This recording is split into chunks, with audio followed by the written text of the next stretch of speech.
ارشیا نے لہجہ سخت رکھتے اس سے پوچھا تھا، جس کے جواب میں شانور مجرموں کی طرح اسپات میں سر ہلا گئی تھی۔ آئی ایم سوری، وہ ٹھنڈ سے کانپتے ہوئے مشکل بولی تھی۔ مجھے بہت زیادہ ٹھنڈ لگ رہی ہے۔ اسے لگ رہا تھا کہ وہ ایک بار پھر اس شخص کے آگے بے ہوش ہونے والی ہے۔ اوپر سے اسے یہ بھی ڈر تھا کہ اگر اس کی ماں اور تائی نے اس کی خیر موجودگی نوٹ کر لی تو وہ بہت بری طرح پھنس جائے گی۔ ارشیا نے ایک نظر اس کی جانب دیکھتے سائڈ سٹینڈ پر رکھا اپنا موبائل اٹھا کر شرافت کو کال ملائی تھی۔ آپ کس کو بلانے لگے ہیں؟ شاہنور نے خوف سے اس کی جانب دیکھتے پوچھا تھا، جب دوسری جانب سے کال پک ہو جانے کی وجہ سے ارشیا نے جلدی سے شاہنور کے ہونٹوں پر اپنی چوڑی ہتھیلی جماتے اس کی آواز دبا دی تھی۔ یہ لڑکی خود ہی اپنے لیے مصیبت کھڑی کرنے پر تیار رہتی تھی۔ ابھی اور اسی وقت میرے روم میں ایک لیڈیز ڈریس پہنچاؤ۔ اس نے شرافت کو اپنے مخصوص حکمیہ انداز میں آرڈر دیا تھا۔ جی سر۔ شرافت نے فون کان سے اڑاتے ایسے سوال کیا تھا جیسے اسے سننے میں غلطی ہوئی ہو۔ آج پہلی بار اس نے ارشیان کے حکم کے جواب میں ایسا ری ایکشن دیا تھا، کیونکہ یہ بات ہی اتنی غیر متوقع تھی۔ جبکہ ارشیان اپنی امیج کا فالودہ ہوتا دیکھ سامنے ایک ٹھنڈ سے کانپتی لڑکی کو گھور کر رہ گیا تھا۔ 5 منٹ ہے تمہارے پاس۔ وہ اسے دو ٹوک لہجے میں دوبارہ سے یاد دہانی کرواتا فون بند کر گیا تھا، جس پر شرافت کو بھی ہوش آیا تھا۔ آئندہ یہاں آنے کی غلطی مت کرنا، میں ہر بار اتنا مہربان نہیں ملوں گا۔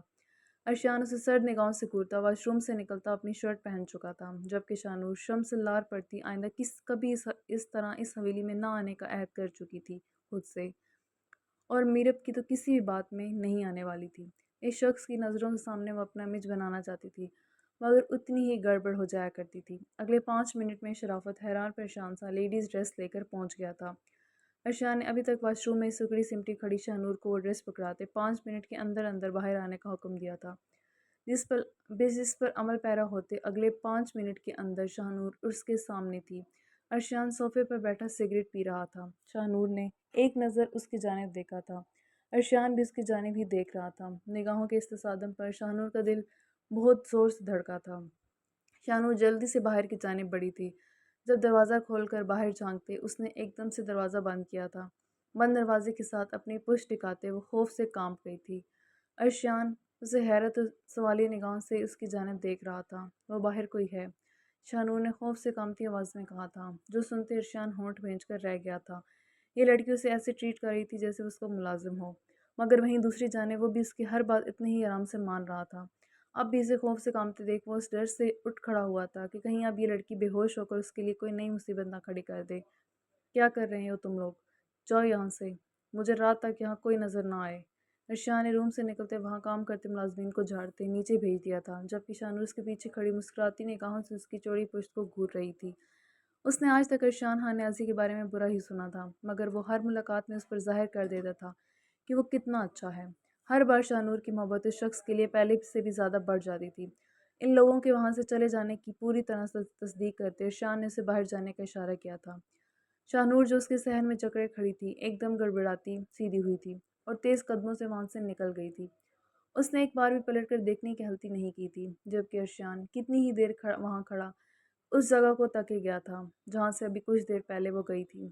تمہیں یہاں نہیں آنا چاہیے تھا شاہنور راجپوت، بہت بڑی غلطی کر دی تم نے، جس کا خمیازہ تمہیں ساری زندگی بھگتنا پڑے گا۔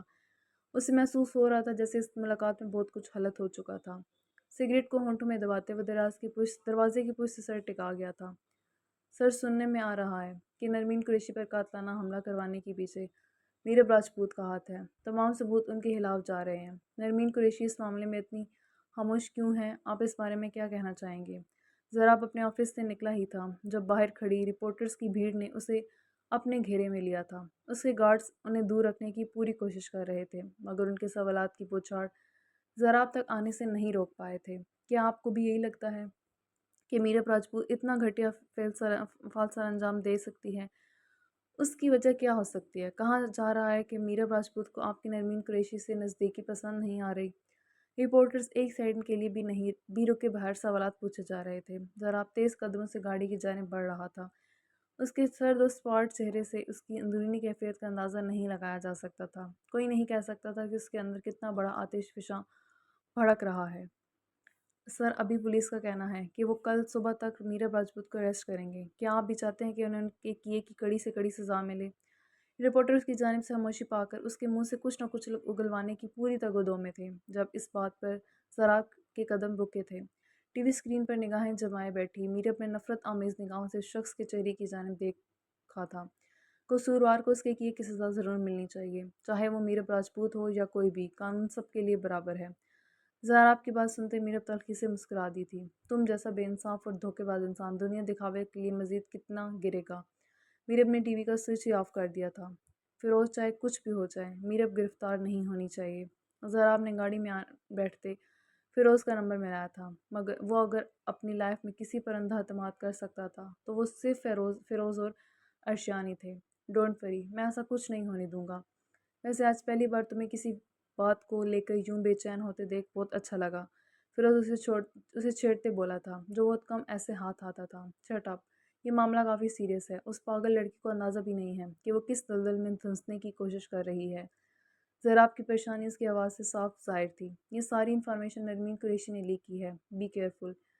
فیروز اس کیس کے بارے میں ساری معلومات سے آگاہ تھا۔ زراب کو اس کے بتانے سے پہلے ہی پتہ تھا کہ یہ سب نرمین اپنی جلسی میں کروا رہی ہے۔ وہ میرب کو کسی طرح نیچے گرانا چاہتی تھی۔ جانتا ہوں۔ اب یہی لڑکی سب کے سامنے میرب کے حق میں بیان دے گی۔ زراب خان نے عزیز کی آنکھوں میں آگ تھی۔ وہ بہت کم غصے میں آتا تھا، مگر جب آتا تھا تو خود سے الجھنے والوں کو بھسم کر کے رکھ دیتا تھا۔ یہ بات ابھی نرمین قریشی سمیت کوئی نہیں جانتا تھا کہ میرب راجپوت سے الجھنے کا مطلب زراب خان نے عزیز سے الجھنا تھا۔ اسے بس اس بات کا ڈر تھا کہ میرب پھر سے کوئی بیوقوفی نہ کر دے۔ وہ سرعام اس کی بیوقوفی پر پردہ نہیں ڈال سکتا تھا۔ وہ لڑکی اسے برباد کرنے کی دھن میں خود کو خوار کر رہی تھی۔ ہر جانب یہ خبر پھیل چکی تھی کہ میرب نے ہی نرمین کو مارنے کی کوشش کی تھی۔ اس خبر کے ساتھ ہی زراب کی پارٹی کی مقبولیت مزید بڑھ گئی تھی، جبکہ شہروز گیلانی کی پارٹی میرب کی وجہ سے مزید نیچے جا چکی تھی، جس کے بعد اب گیلانی خاندان میرب پر غصے سے پاگل ہوا پھر رہا تھا، مگر فی الحال وہ میرب کا کچھ بھی بگاڑ پانے کی پوزیشن میں نہیں تھے۔ اب تو شہروز بھی چاہتا تھا کہ میرب اریسٹ ہو تاکہ اس مغرور اور گھمنڈی لڑکی کی عقل ٹھکانے لگ سکے، جو خود کو بہت بڑی شے سمجھتی تھی۔ دوسروں کی اس کے آگے کوئی وقت نہیں تھی۔ جاری ہے۔ جی پیاری ریڈرز، کیسی لگی آپ کو آج کی قسط؟ کمنٹ سیکشن میں اپنی رائے کا اظہار ضرور کیجیے گا۔ ہمارے چینل کو سبسکرائب کریں، ویڈیوز کو لائک کریں، بیل آئیکن پریس کرنا نہ بھولیں تاکہ آنے والی تمام ویڈیوز کے نوٹیفیکیشن آپ کو مل سکیں۔ اپنا بہت سارا خیال رکھیے گا۔ جلدی حاضر ہوں گے نئے ایپیسوڈ کے ساتھ۔ خدا حافظ۔